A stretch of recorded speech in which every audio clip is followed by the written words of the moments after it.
উধারবন্দী বিজেপির প্রার্থী রাজদীপ গোয়ালার সৌজন্য সভায় ভোটের আহ্বান। শনিবার রাত 8টায় 115 নং উধারবন্দ বিধানসভা সমষ্টি বিজেপি সমর্থিত প্রার্থী রাজদীপ গোয়ালা গোসাইপুর গাঁও পঞ্চায়েত এলাকায় 4 মাইলে সৌজন্যমূলক পরিচয় পর্ব সভায় উপস্থিত হন। মালোগ্রাম রংপুর সংখ্যালঘু মোর্চা মন্ডলের সভাপতি মাসুক আহমেদ লস্করের সভাপতিত্বে অনুষ্ঠিত হয় এই সভায় বিভিন্ন বক্তা একমতে বলেন, আগামী 9 এপ্রিল উধারবন্দে রাজদীপ গোয়ালাকে বিপুল ভোটে জয়ী করতে হবে। প্রার্থী রাজদীপ গোয়ালা বলেন, বিজেপি জাতি ধর্ম বর্ণ নির্বিশেষে সবার কাজ করে এমন কাজের দল। ভাই বোনেরা, পদ্মফুলে ভোট দিয়ে আমাকে জয়ী করুন।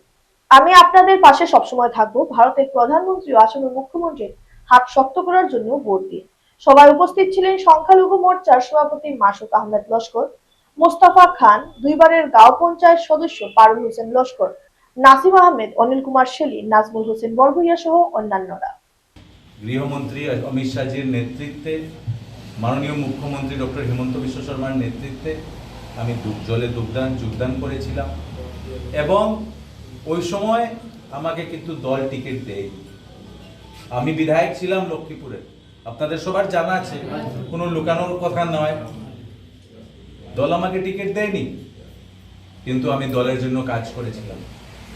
আমি দলে খালি টিকিটের জন্য আসিনি, নাইলে তো আমি বিধায়ক ছিলাম, আমার টিকিট ওখানে ছিল। এবং আপনারা জানেন লক্ষ্মীপুরের বিষয়টা ওই সময় কি ছিল। পদের জন্য আমি কোনোদিনই ভারতীয় জনতা পার্টিতে আসিনি, পদে তো ছিলামই। পদ ছেড়ে টিকিট না পেয়েও আমি ভারতীয় জনতা পার্টির সঙ্গে ছিলাম। আমাকে রাজ্যিক প্রবক্তার দায়িত্ব দেওয়া হয়েছিল, আসাম চা নিগমের অধ্যক্ষর দায়িত্বে ছিলাম। এবং জনগণকে যদি আপনারা সাহায্য করতে চান, তো একমাত্র এটা সম্ভব যদি আপনি ভারতীয় জনতা পার্টিতে থাকেন। জনগণের সেবা আজকের দিনে যদি আপনি চান করতে,